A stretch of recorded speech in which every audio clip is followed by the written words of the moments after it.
Hi guys, okay, welcome back to another episode of Car DIY. For today's episode, okay, we'll be changing out the old I-Drive knob. Okay, and for the new one, okay, we actually bought a bigger and nicer one, okay, to replace the old one. Okay, so we're going to show you how it's done. Okay, it's a very simple DIY. So before we start, okay, please remember to like and subscribe, okay, and hit the notification button, okay, just in case you miss out any of our videos. Okay, so without further ado, let's go.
Hope you like this episode. Okay, it's actually a very easy DIY.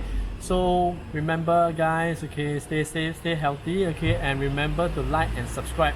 Okay, see you on the next one. Bye bye.